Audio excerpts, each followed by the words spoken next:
Welcome to the eerie hour. Some places don't just haunt you, they wait.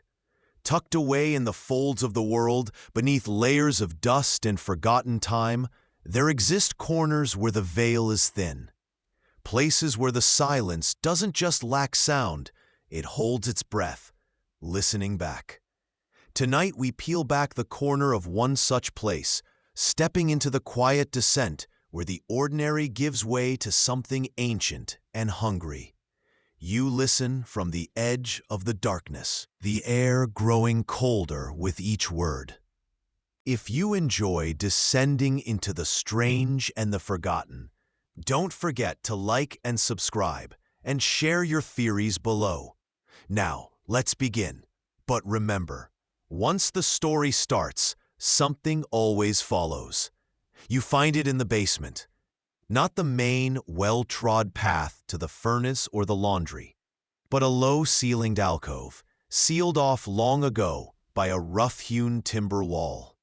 Dust coats everything in a thick, undisturbed mantle, muffling the world outside. The air here is different, stale, heavy with the scent of damp earth and something else, something faintly metallic and sour, like old pennies left in rain.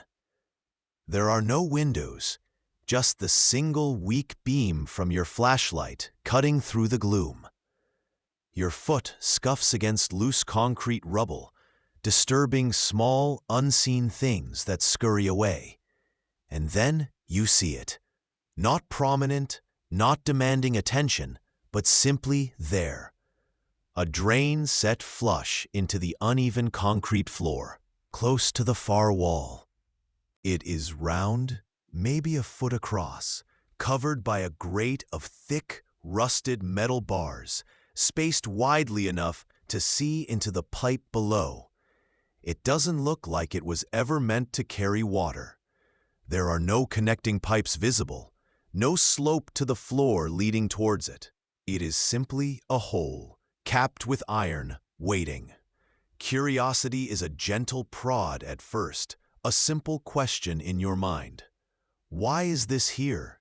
You step closer, the beam of your light falling directly onto the rusted grate. The metal is a deep, flaky orange-brown, rough under your fingertips as you tentatively touch it.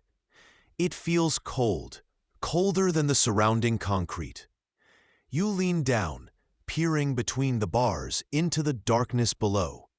It's just a pipe, you think. A short, forgotten segment of ceramic, maybe. But the darkness inside is too absolute. Your flashlight beam, usually a confident spear against the dark, seems to die just inches into the pipe's throat.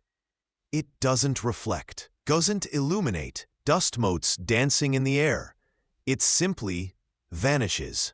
A chill prickles the back of your neck, unconnected to the temperature of the grate. You feel a faint, almost imperceptible draft rising from the opening, carrying that same metallic, sour smell, now stronger. It is the smell of stagnation, of things left to rot in utter blackness.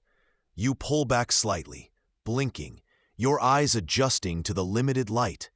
You look again into the drain, searching for definition, for an end to the pipe, for anything.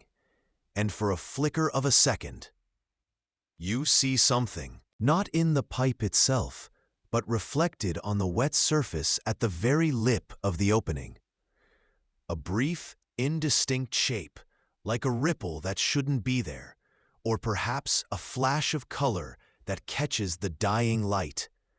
Then it's gone, subsumed by the impenetrable dark. Did you really see it? Or was it a trick of the light, a phantom born of the gloom and your own unease?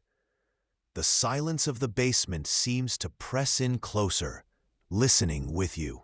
You feel a distinct shift in your perception, a sudden, sharp doubt in the reliability of your own senses. Near the drain, partially hidden by the dust, you notice a small, cloudy marble, its swirling interior mirroring the murky, uncertain space you've just peered into. It feels important somehow. Significant. The air grows still again. Heavy. Expectant. The drain simply waits. Welcome to the eerie hour. Some places don't just haunt you. They wait. If you enjoy descending into the strange and the forgotten, don't forget to like and subscribe, and share your theories below. Now, let's begin. But remember, once the story starts, something always follows. It begins quietly, as these things often do. Just a sound from the drain in the basement. A faint gurgling, like water settling deep underground. But the pipes are dry. It's an old house, of course. They always are. Dust motes dance in the single shaft of sunlight, slicing through a high, grimy window, illuminating the thick, still air, heavy with the scent of damp earth and forgotten things. You stand at the top of the concrete steps, hand on the rough wooden railing, listening. It's just the house settling, you tell yourself. Just old pipes breathing. But the sound persists, a low, insistent whisper that pulls at the edges of your attention. It isn't urgent, not yet, merely present, a dark, liquid note in the otherwise silent symphony of the empty basement. A strange fascination takes root, a morbid curiosity that feels less like a choice and more like a slow-acting infection. The drain is just a metal grate set into the concrete floor, unremarkable, rusted. But now it holds your gaze, an unexpected focal point in the shadowy space. It seems to sink deeper than it should, a black circle suggesting a void beneath the floorboards.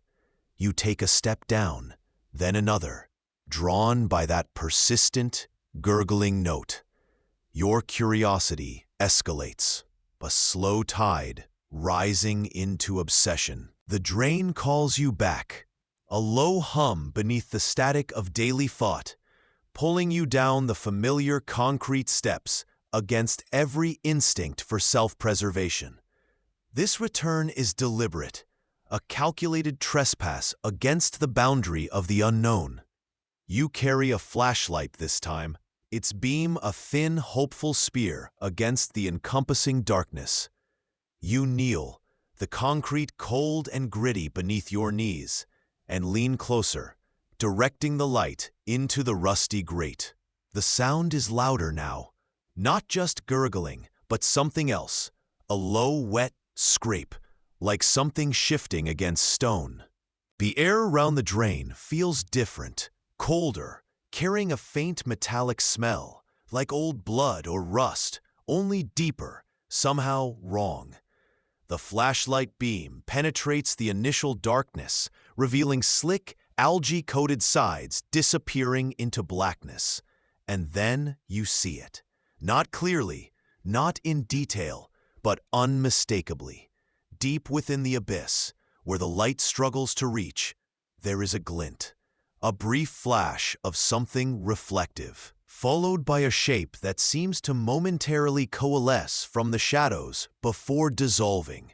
Too angular, too deliberate to be just refuse or a trick of the light. Or worse, the unmistakable impression of being watched. 2 points of light, or perhaps just the feeling of eyes fixed upon you from the deep. The initial unease, the detached curiosity, shatters, replaced by genuine fear and a profound confusion that makes your head spin. The shadows in the basement seem to deepen and writhe at the edges of the flashlight's beam, clinging specifically to the drain, as if drawn to it. The drain itself emits a low, resonant hum that vibrates in your teeth, a sound felt as much as heard. Your mental state shifts, irrevocably. Thoughts of the drain become constant, intrusive, pushing aside work, sleep, conversation. You find yourself staring into space, replaying the glint, the shape, the feeling of being watched. Sleep offers no escape. Dreams are filled with labyrinthine pipes, flooded tunnels, and dark shapes waiting just out of sight. The paranormal core solidifies, undeniable now. The drain is not passive, it is active, reaching out, pulling you in. It seems aware of your presence, almost responsive. The symbolic thread, once subtle, becomes a heavy chain. The drain is a keyhole, and your attention is the key turning within it, unlocking something buried deep. The metallic smell intensifies, weaving itself into your waking hours, a constant, nauseating reminder. And a new sound emerges from the silence of the house, fainter than the drain's gurgle, but far more chilling. A faint, almost imperceptible tapping from beneath the concrete floor, directly below the drain. It hints at something contained, something trying to get out, suggesting a history to this place, a history perhaps marked by previous attempts, previous victims, trapped by this same slow, deliberate lock. The cold deepens around the drain, a silent, invisible frost creeping outwards, a chilling certainty that the descent has only just begun.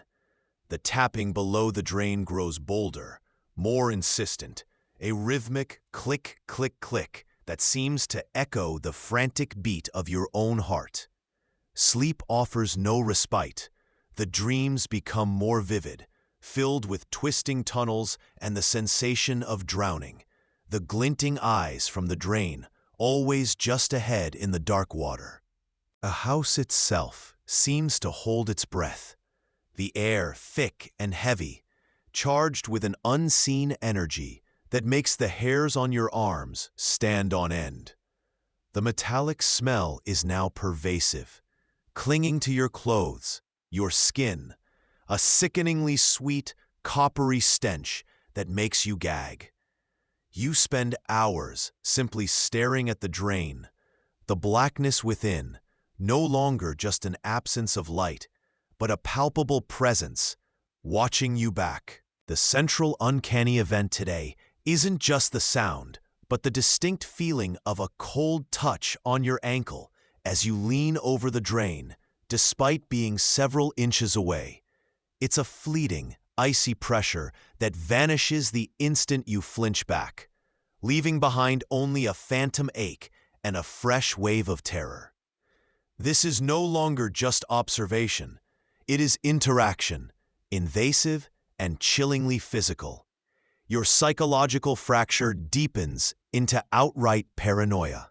Every shadow seems to lengthen and writhe. Every creak of the house sounds like movement towards you. You find yourself jumping at the slightest sound, convinced something is just behind you, just outside your periphery. The drain isn't just a feature of the house. It is the house's malignant heart, and its influence spreads like a dark stain. The atmospheric detail is the pervasive cold that now radiates from the drain, a localized pocket of frigid air that makes your breath mist even in the otherwise still basement. It's a supernatural chill, a cold that numbs the bones and feels utterly wrong. The symbolic motif of the drain as a keyhole takes on a darker meaning. The tapping from below sounds increasingly like something trying to turn the key from the inside, desperate to escape the lock. The glint of light seen deep within the abyss now feels less like observation and more like calculation, the slow blink of an ancient, malevolent intelligence. A new chilling detail surfaces in the waking world, mirroring the dream logic. You find small, damp patches of rust-colored residue appearing on the concrete floor near the drain. Like slow-spreading blooms of decay, they weren't there before. They are unnaturally cold to the touch. This visual element combines with the sounds and smells to solidify the drain's malevolent activity.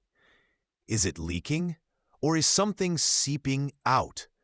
The thought lodges itself in your mind, cold and sharp. The ambiguous line forms itself silently. What happens when the lock finally gives?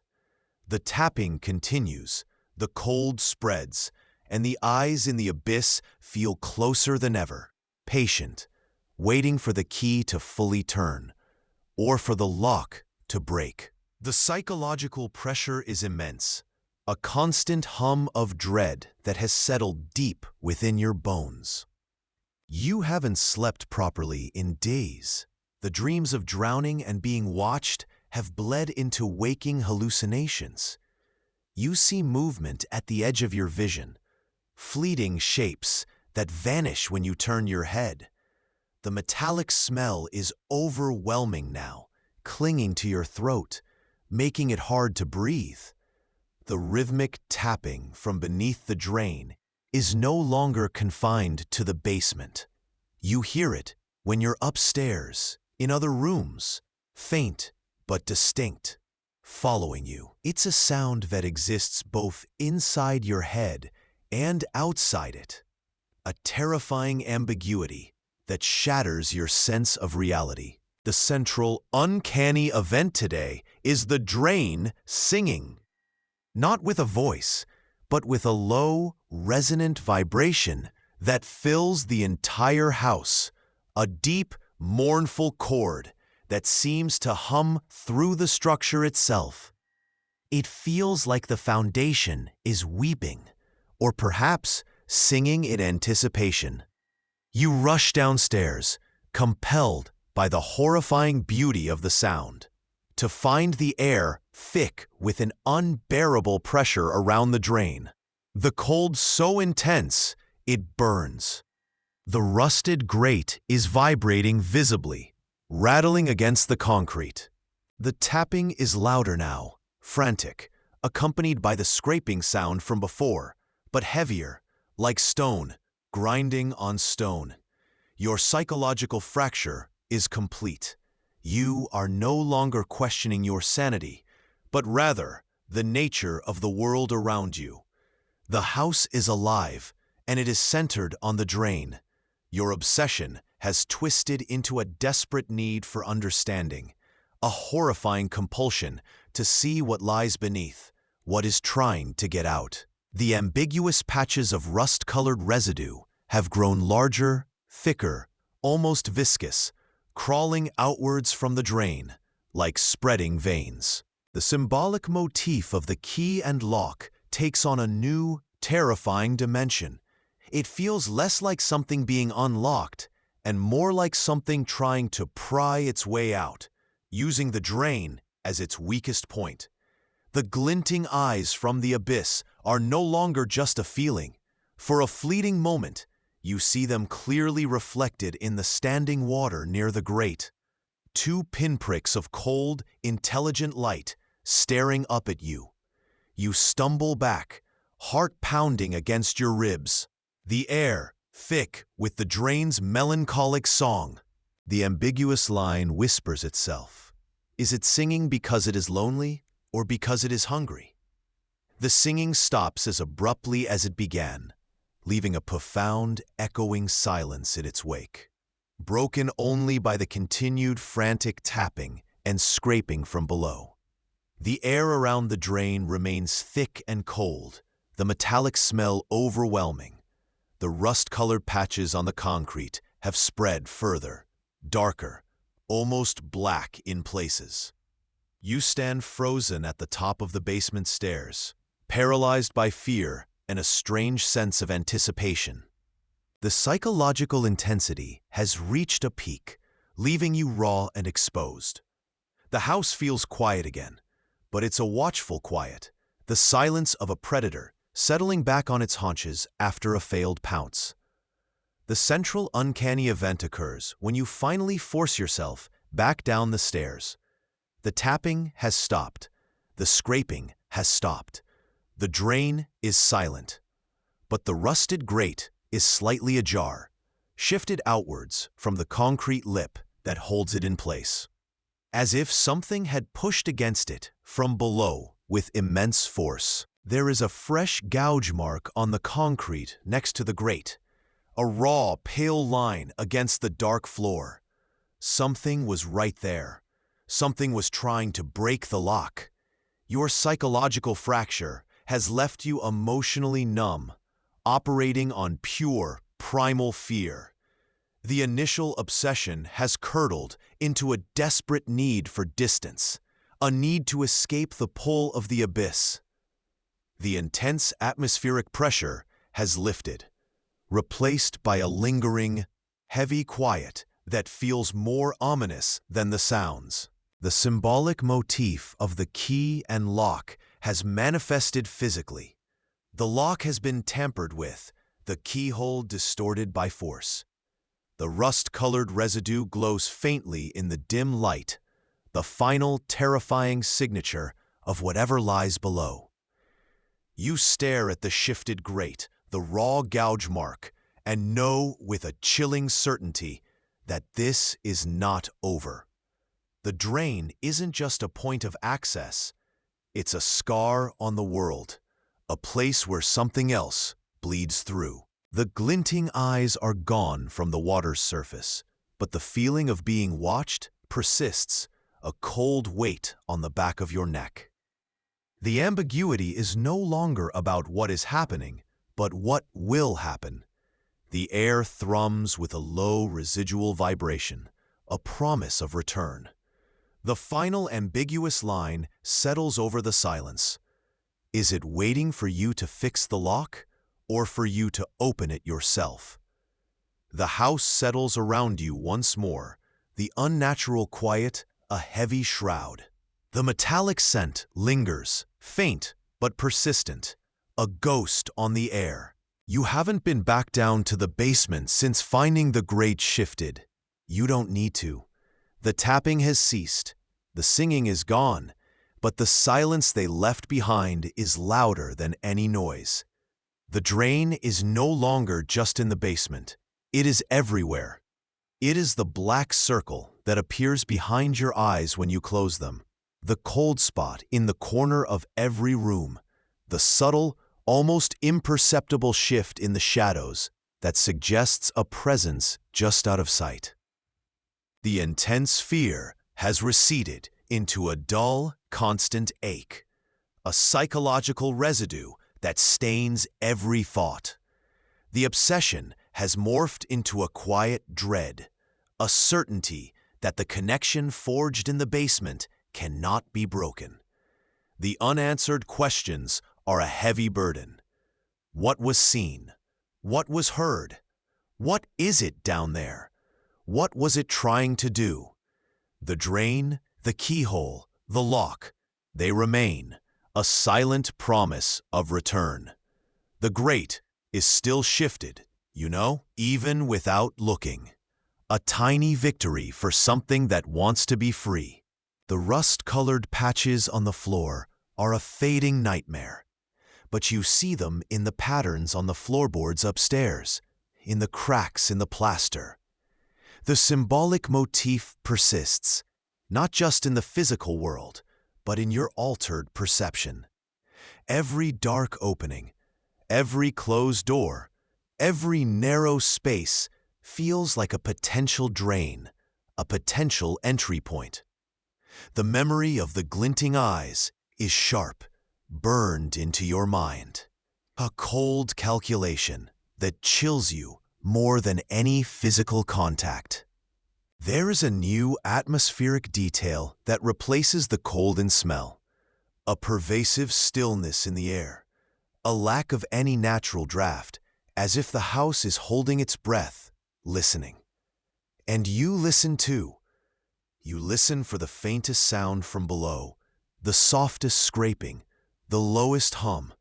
You listen, and you wait, knowing the descent wasn't a journey with an end, but a change in state, a door left ajar.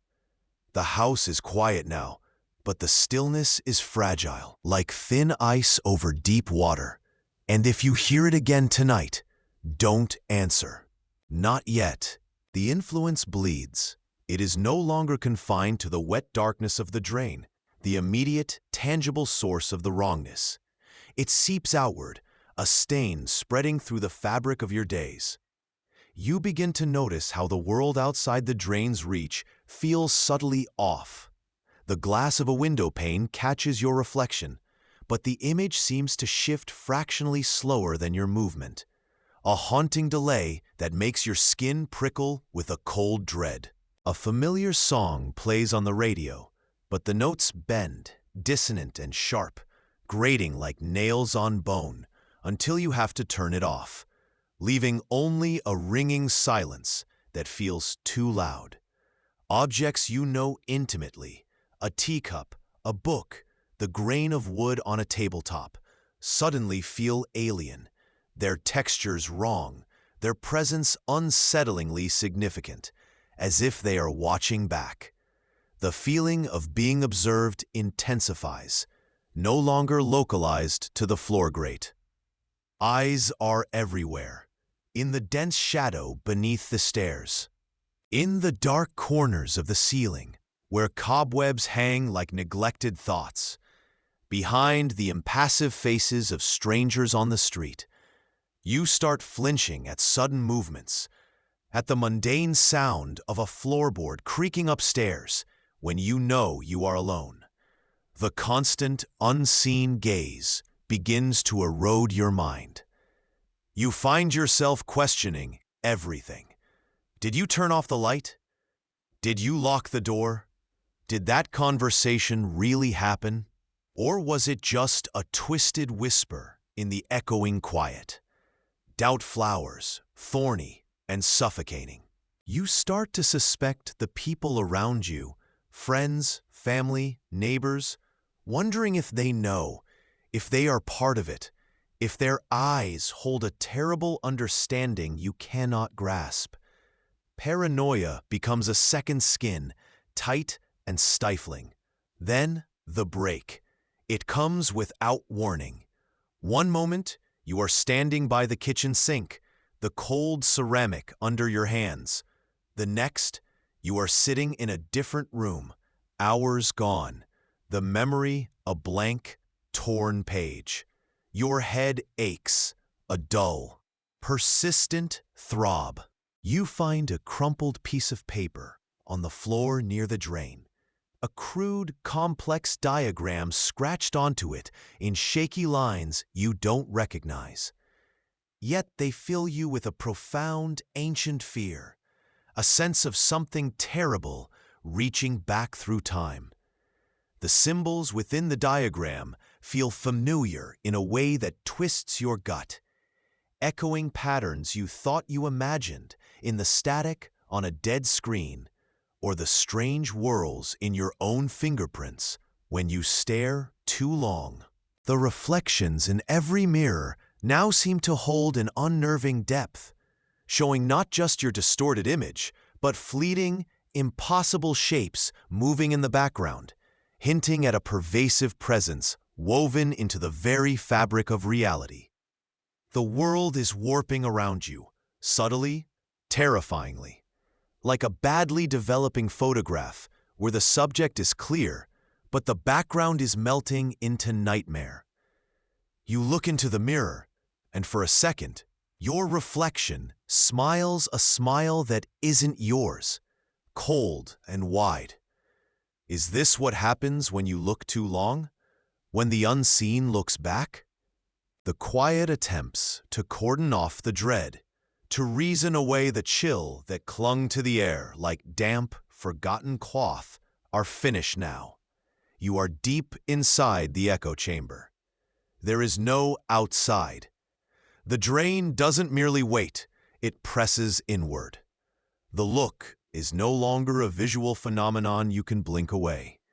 It has become a physical weight, settling on your chest, pressing down on your skull, until thought feels sluggish and thick. You feel the cold now, not just in the air, but deep in your bones, radiating from points in the room where nothing is visibly different. It's a targeted cold, a touch that isn't there, but leaves a phantom sting on your skin, like fingers made of hoarfrost grazing the back of your neck. Sometimes you feel a distinct pressure, as if the air itself has become dense and unforgiving, compressing you from all sides. The feeling is worse near the drain, where the metallic tang in the air now carries a faint, sickly sweetness, like decay trying to mask itself with perfume. Your mind, once a fortress, is crumbling. The whispers have grown louder, shifting from distant suggestion to insidious intrusion. You hear voices now, low and indistinct at first, then resolving into accusations, dredging up forgotten mistakes, twisting memories into barbs of guilt. The despair isn't an emotion. It's a heavy cloak thrown over you, suffocating and absolute. You find yourself standing still for long periods, just listening to the static that seems to hum not only in the air, but under your skin, a relentless, low-frequency buzz that makes your teeth ache and your vision subtly blur. The static motif, once just an ambient annoyance, now feels like a physical presence, a distortion field surrounding you, emanating from the drain like corrupted energy. One night, you watch, paralyzed as a small object on a nearby table, a forgotten button, a loose coin, vibrates erratically for a moment, then slides silently across the smooth surface towards the drain, as if pulled by an invisible thread. This is the new layer. The environment itself is becoming an extension of the haunting. The paranormal core isn't waiting for you to look. It is reaching out. In the distorted reflection in the darkened window, you catch fleeting glimpses of other faces, superimposed over your own, gaunt, eyes wide with the same suffocating despair you feel. They appear for just a second, then vanish into the pervasive static, but their expressions are a language you understand instantly. They are the faces of those who stayed too long, who listened too intently, and in their faded outlines, you see a chilling promise, a disturbing pattern repeating. Some falls are not unique, they are merely turns in a cycle. You are part of a lineage now, and the static is merely the sound of the chain being tightened around the next link.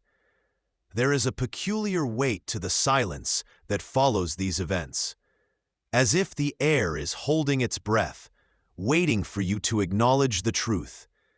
You are no longer ignoring the presence. You are experiencing it intimately, and the world outside is fading like a distant dream. You wonder if anyone would even notice if you simply cease to exist, absorbed into the hum, dissolved into the static that now feels like the true baseline reality. Maybe that's the only way out. Maybe the drain doesn't take. Maybe it just invites you home. Welcome to the eerie hour. Some places don't just haunt you, they wait. They settle into the foundations, into the dust motes dancing in the oblique light, into the very quiet between the breaths you take. This house, perhaps, is one such place.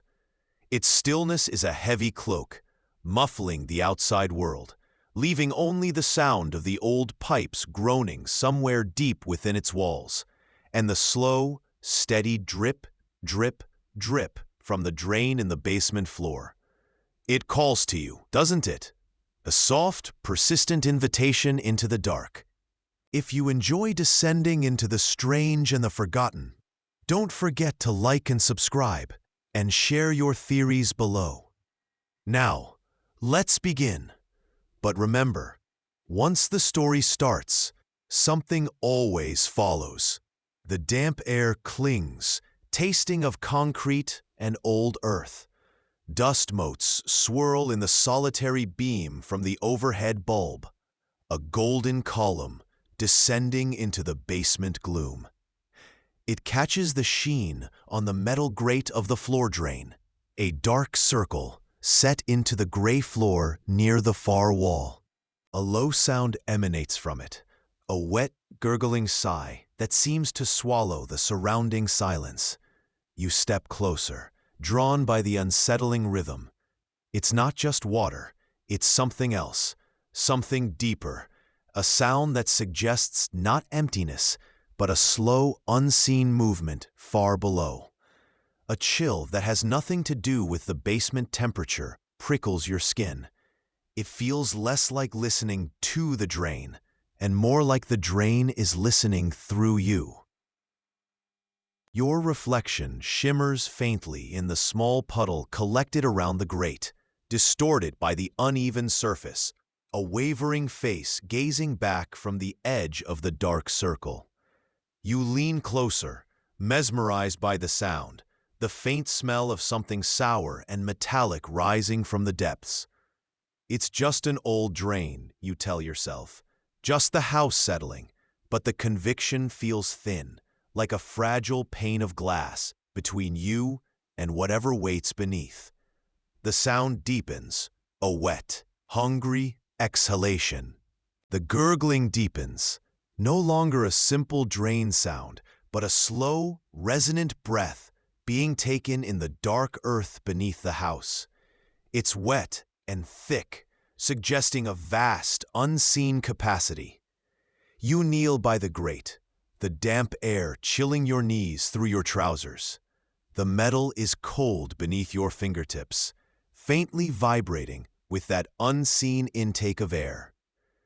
Looking down, past the crisscross pattern of the grate, there is only absolute blackness, a void that seems to absorb the dim light from above. Yet, within that impossible darkness, you sense something. Not see, but sense. A vast, patient awareness. It feels like a cold hand brushing against the inside of your skull. Your mind rebels, a sudden sharp panic rising, urging you to stand, to run, to pretend you never heard it. But your body remains frozen, held by a strange, heavy fascination. The darkness in the drain feels ancient, older than the house, older than you. It's a quiet insistence, a presence that doesn't demand, but simply waits, knows. The reflection in the water around the grate is still there, but it seems somehow less your own, paler, the eyes too wide, fixed on the black center of the drain. You find yourself whispering to it, asking what it wants, though no sound leaves your lips. The only response is the wet, echoing breath, deeper now, pulling something intangible from the air around you. You feel a sudden, profound disorientation, a lapse in memory that leaves a cold emptiness where a recent thought should be. What were you doing before you came down here? The question floats away, irrelevant. Only the drain matters. The air grows heavy, pressing down like a physical weight, thick with the metallic scent that now reminds you faintly of old pennies and damp soil. You trace the lines of the grate with a finger, the metal surprisingly smooth, worn down by time or something else. The gurgling sound shifts again, taking on a new quality. A low hum vibrates through the floorboards and into your bones, a resonance that feels wrong, unnatural. It feels like a voice speaking directly into your mind, though there are no words, only pure, unsettling sensation. A glimpse flashes behind your eyes. Not a picture, but a feeling of vast, interconnected darkness, of roots plunging deep, of something ancient stirring. Your own breathing grows shallow, mirroring the slow inhalation from the drain. You want to pull back, to break contact, but the sense of being watched, of being utterly known, is overwhelming. It's the reflection again, catching your eye in a glint of moisture on the pipe running along the wall nearby. It's not a clear image, just a smear of light and shadow, but you feel its gaze, sharp and cold. Is that me looking back? The thought is accompanied by a sickening lurch in your stomach, a feeling that something vital is being siphoned away. Not blood or breath, but conviction, certainty.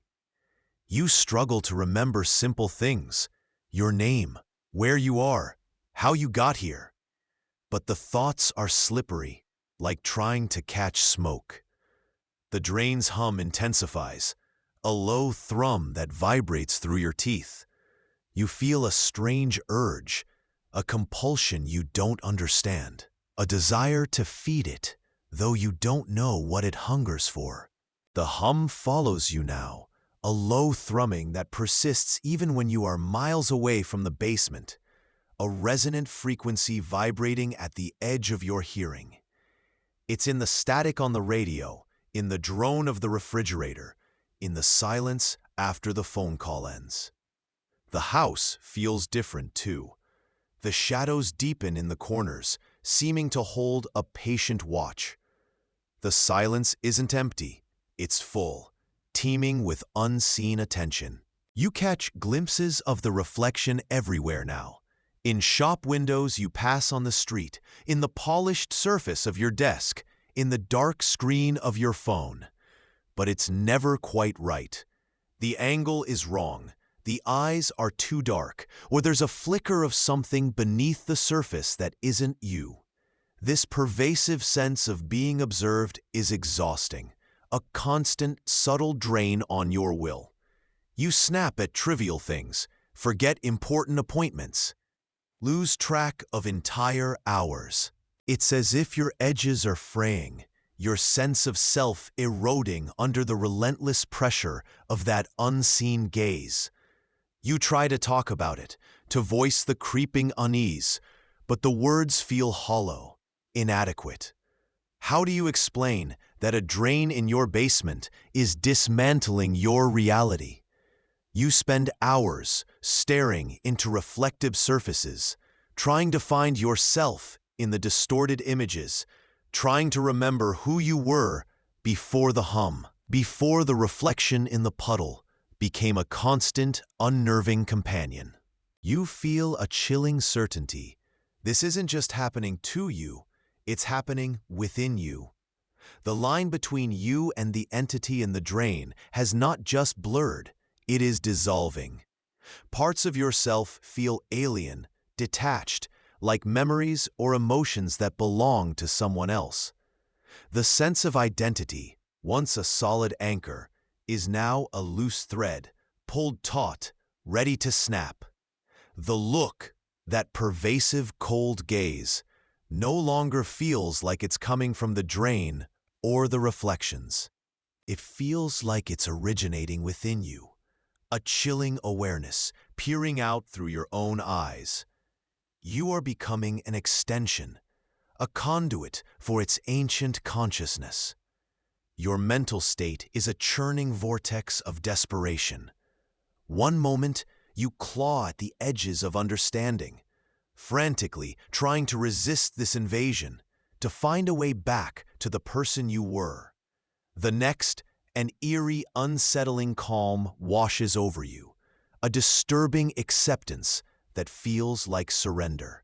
The paranormal core, the entity, is on the verge of a full, terrifying manifestation, not in the drain, but as you. You glimpse its nature, not through clear vision, but through fragmented sensations.